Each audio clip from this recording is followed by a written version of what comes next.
Nicole and hello everyone, it's Chairman Nicole and welcome to the JNL Show. This story is amazing. I believe everyone has a story, but this one is exceptional because it really shows the magnitude of a true, honest message.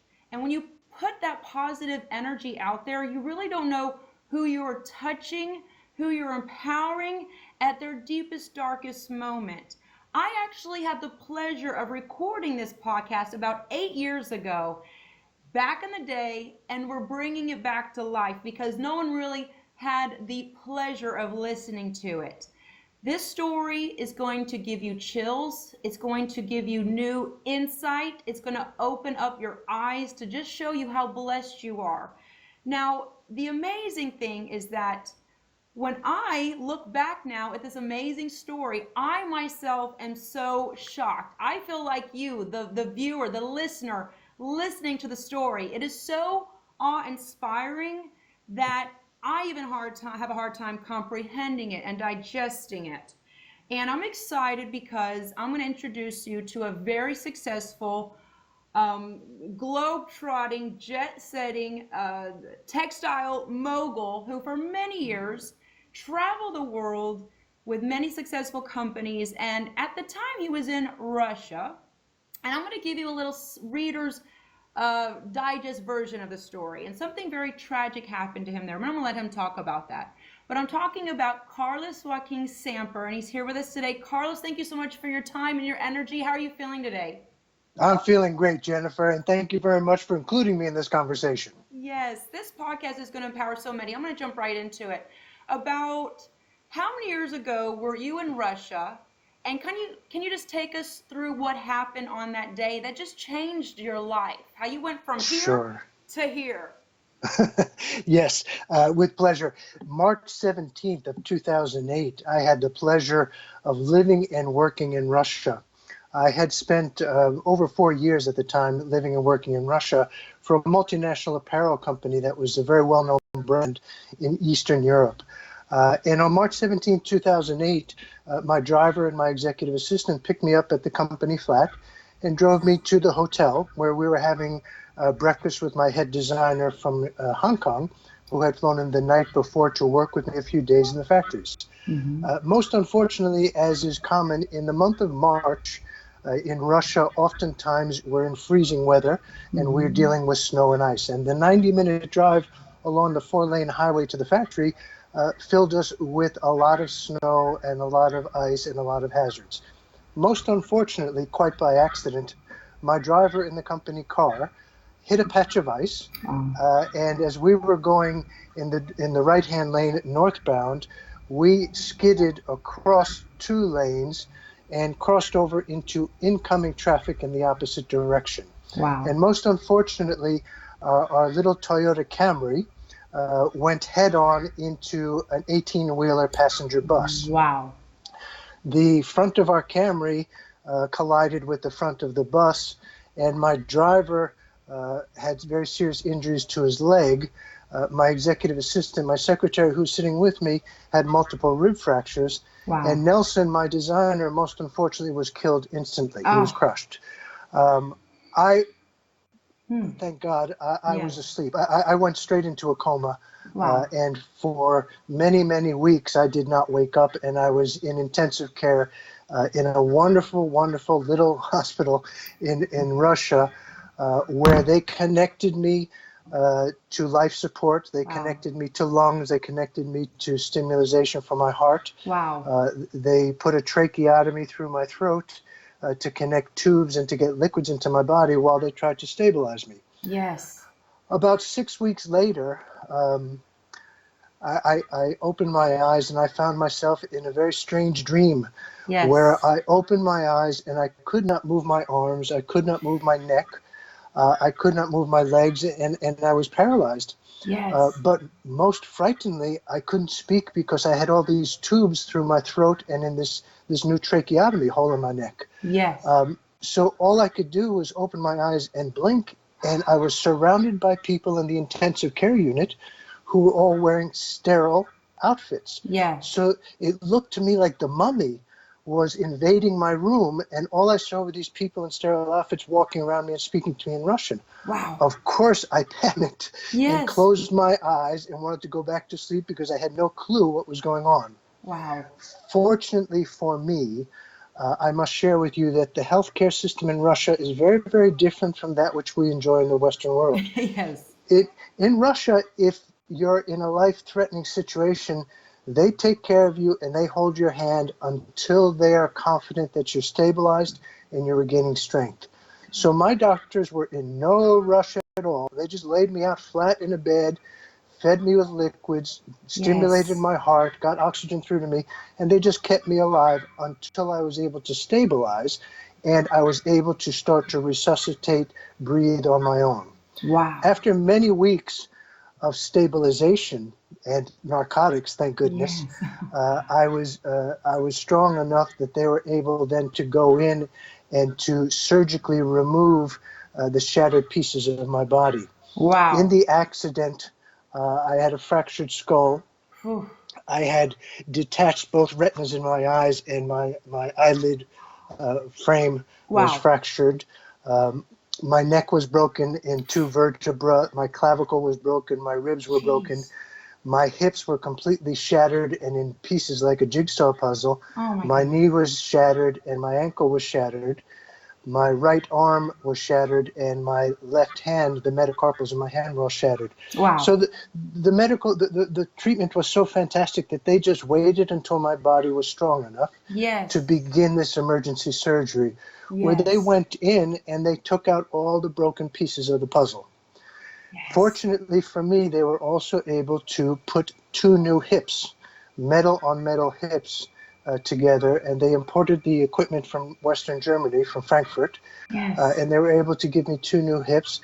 They put in an implant in my right radial of my arm and in the fifth metacarpal of my hands. So they put me together as best as they can. They stabilized my Mm-hmm. skull fracture, and little by little I began to regain consciousness, and little by little I realized that I was not in very good shape. Wow. Wow. They Wow. were kind enough to take care of me and to hold my hand and to not Mm-hmm. push me, not to rush me to do anything that my body would not permit. And little by little by little, I soon recovered strength. And I was fortunate enough that the specialists in Chicago at Northwestern Hospital were able to send a private jet over to Yes. Russia for me. And they hooked me up to a 5-passenger Gulfstream jet where half the jet was all medical equipment that I was connected to. Oh And there were boy. 2 nurses and 2 pilots sitting there. And we flew to Chicago. But the most disturbing part of the flight was I was told that I couldn't have any pain medicine Oh boy. because we're up at 20,000 plus feet. So the 26-hour flight to Chicago was a bit painful and uncomfortable, but the 2 nurses got me there and checked me into Northwestern Hospital. Wow. When I got to Northwestern Hospital and I was put into intensive care, unfortunately, they realized that there were a lot of things that in Russia they were not cognizant of or had not been able to address. Yes. My broken neck and 2 vertebrae was one aspect. The cognitive therapy that I needed for my fractured skull was another area, and Wow. my knee needed to be replaced and my ankle needed to be pinned. Oh. So they put me together as best they could. They put another implant in my arm and my hands, and many, many months of care and therapy and rehabilitation in Northwestern was able to get me at least as far as an electric wheelchair. Wow. And that's where, Jennifer, I must say, I must confess to you that my physical weakness and my mental weakness Yes. took over because, quite honestly, I suspected that by the time I got back to the United States and to Northwestern, I was kind of going to be given a green pass to get back to life. Right. But unfortunately, in Northwestern, they found that there were a lot of things that needed to be done or redone, and they Yes. had to put me back together again as best as they could. Wow. I went into a very deep depression in Northwestern, and quite honestly, I just wanted to close my eyes and go back to sleep. Right. You've I had it. wanted You to, hit that wall. You hit oh, that wall. And just so our listeners, so they can understand, you went from really just jet setting, traveling, just from all these successful projects into now just pretty much living in a hospital for close to a year, correct? And then Yes, you didn't see the light at the end of the tunnel. And then every day was absolutely. a struggle. Every day was just exhausting. And you just, the more it just grew on you. So here you are in Chicago. And I bet it was just such another downfall mentally, physically, emotionally, even spiritually to think, oh, finally I'm back in the United States. I can get back to my life. Hmm. And then they're told you have this barrage of other medical situations that the people, the medical staff in Russia didn't even address. So Correct. then Very you're true. pushed back and you're probably like, what's the word? What, and let me just throw in the towel. You'd gotten that deep. You hit that threshold of pain. I threw in the white towel because, Jennifer, the first 50 years of my life, Yes. the first 20 plus years of my professional life, my career, I was an international executive I was privileged enough to be sent by multinational companies to live and to work in South America to set up new businesses there. I was sent to live and work in Asia to set up new businesses there. Yes. I was sent to work for multinationals in Europe to set up business in Europe and China. And I thought I was the coolest, the most macho Latino executive in the world. And I had everything under control. I had my Right. car driver under control, my secretary, my Yes. suits were custom made for me in Hong Yes. Kong, even down to the Yes. buttons I selected. Yes. Everything was under control. And then one day I woke up in a hospital Wow. and the doctor said to me, "You may not walk again. Wow. You may not use your arms again. Your Yes. neck is broken. We don't know if we're going to pin it together or what we're going to do." And so all of a sudden, the mental fatigue took over, and I Yes. realized that maybe I don't think I have enough strength to win this battle. Yes. Therefore, I went into a deep depression and totally realized that I had no control over anything. The only control I had over was the morphine button in my bed, where I just kept pressing, "Give me more drugs, give me more drugs," because I want to go back to La La Land. And I Yes. truly went into a hole. I threw in the flag and said, "I just want to go to sleep." And I prayed to my Lord. I call him Papa Lindo. I prayed to Love it. Papa Lindo and I said, "Papa Lindo, I've been with you 50 years. I've had a great, great life. There's nothing that I regret, but I'm tired and I just want to go back to sleep, and then I will work for you somewhere else. Put me to work somewhere else." Yes. Yes. And I went into a Great Depression, and I was very, very fortunate that at Northwestern, the physical therapy By the way, I'm continued. holding back the tears here.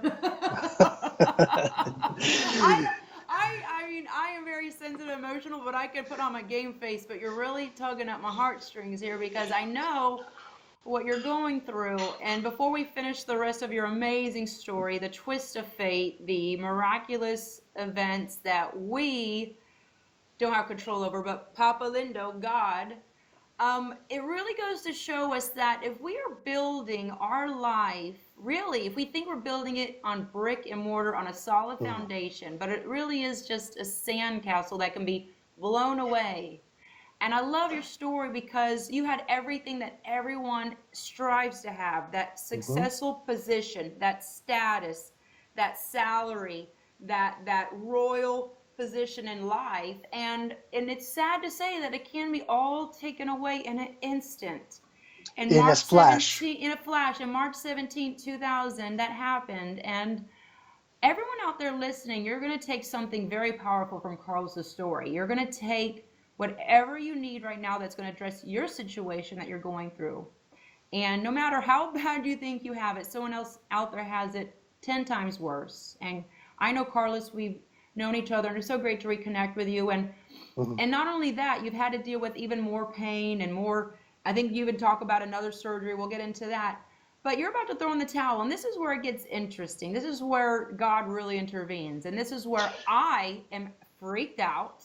And you're not a fitness model. I know my genre, my market that I target are women that want to look good, feel good. They get in that funk. They become moms. They become wives. They want to get their mojo running again, and I come empower them and I motivate them. So to know that my story has touched you, and this is, I'm going to let you finish the story because you tell it so eloquently, and it's amazing, and it just wows me. Well, I was in Northwestern. I was at the bottom of the bucket, so to speak, and a wonderful, wonderful therapist. Her name was Lauren. One day challenged me, and she came to my bed where I was flat on my back as usual, and she put earphones onto a smartphone, and she connected me to a podcast from something called JNL. I did not know if it was IBM or CEO or FBI. All of a sudden, I'm listening to something called JNL, and I hear the words, and I receive the message of this woman who, God knows what part of the world she's in, but she's speaking in English so I could comprehend. And I'm lying flat on my back and think, okay, I'm awake. I may as well listen to this to take care of my therapist. And I started receiving energy. I started Wow. receiving power. I Wow. started receiving direction from a stranger Oh my gosh. over the tubes of a smartphone and plugging into my ear. And Wow. I started to receive the gift of hope. Wow. I had reached Oh, a portion of my life where I had no more hope, no more desire, and all I wanted to do was to close my eyes and let Papa Lindo take care of me.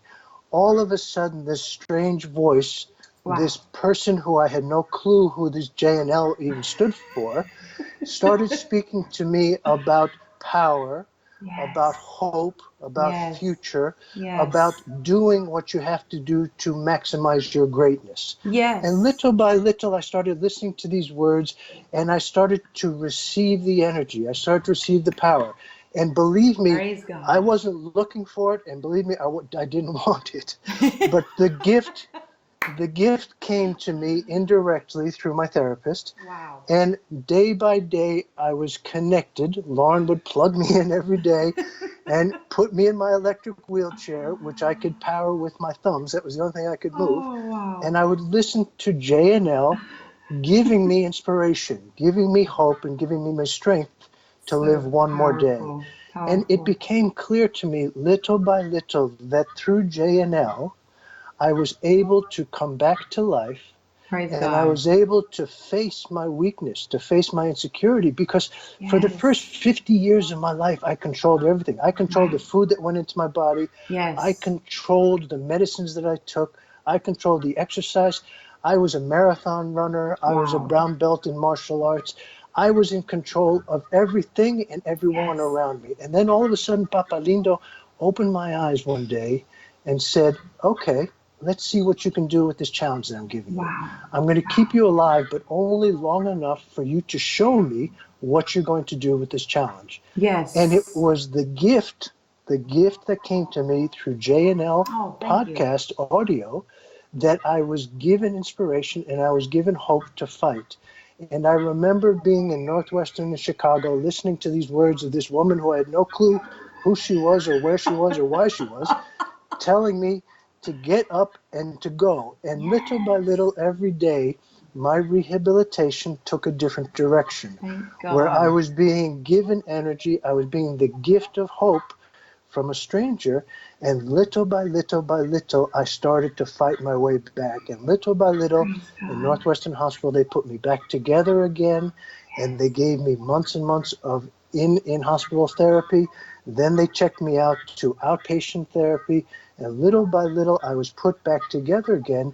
And through the power of the podcast, of the audio messages I was receiving from JNL, who again, I still had no idea who she was, nor did I even go to the internet, because I was just trying to figure out how to use my hands at that time. Right. Forget about going on the internet to see who this JNL thing is. Right.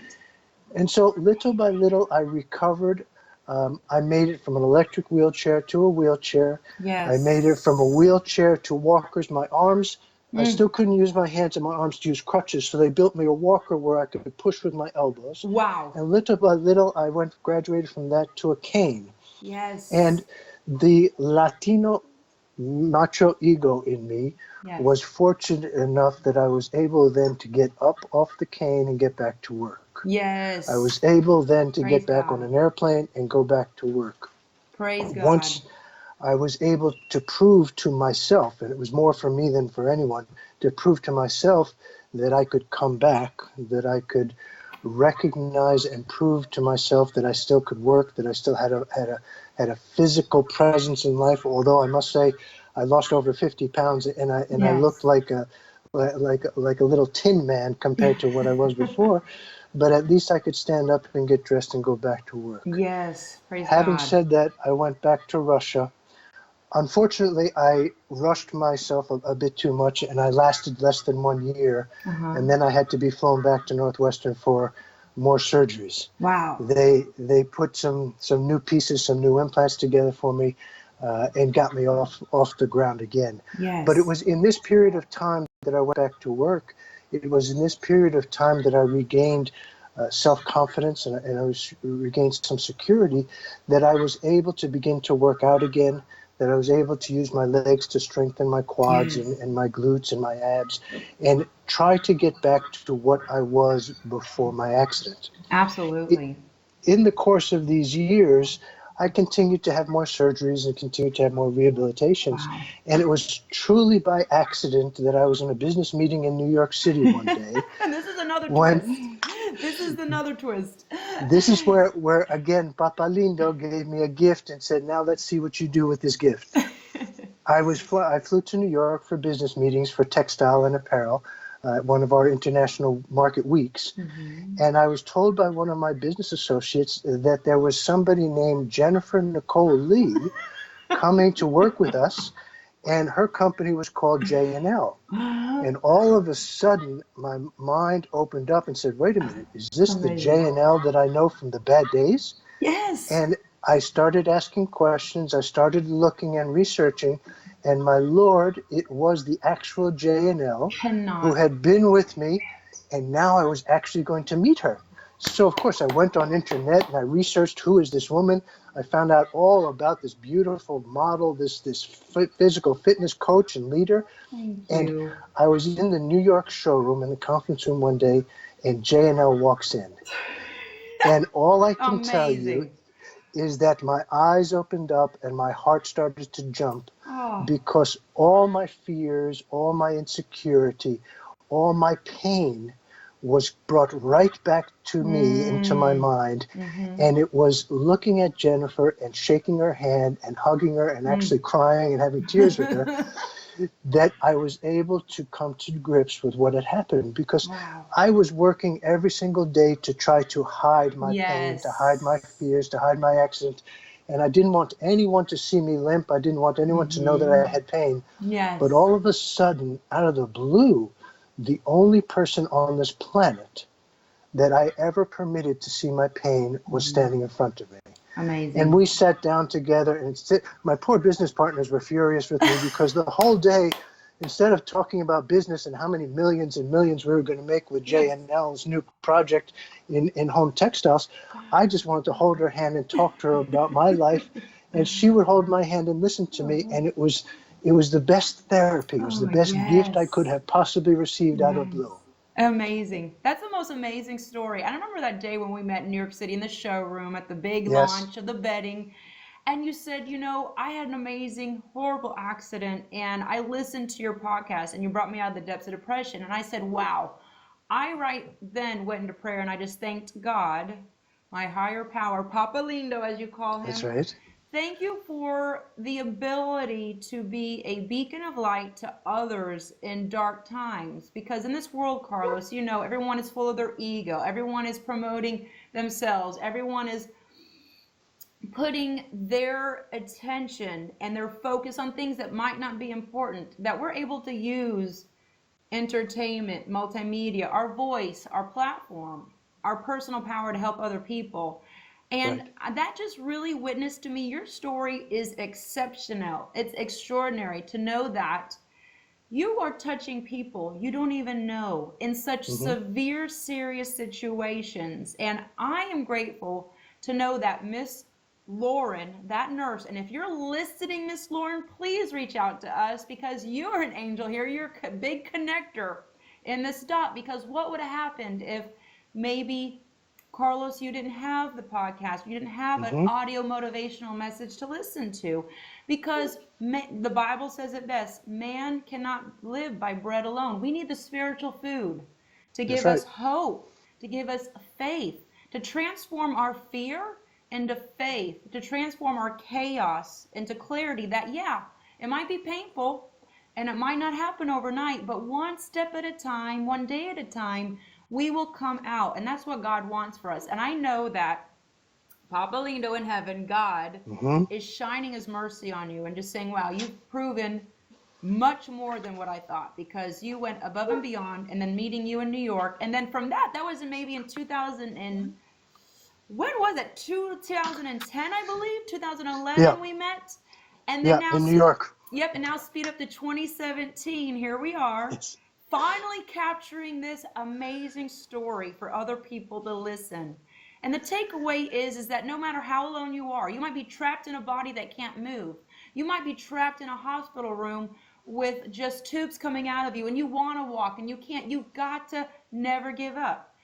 That's right. I know I can talk and I can preach from the pulpit, but I want to have you, in closing, give our listeners just some Carlos Joaquin Samper golden words of wisdom that you learned along the way that you can give to all of our listeners. And by the way, everyone listening, Carlos now speaks at hospitals. He speaks for doctors, the top best surgeons, the most highly sought after surgeons in the world, the masters that heal people, put people back together through tragedy.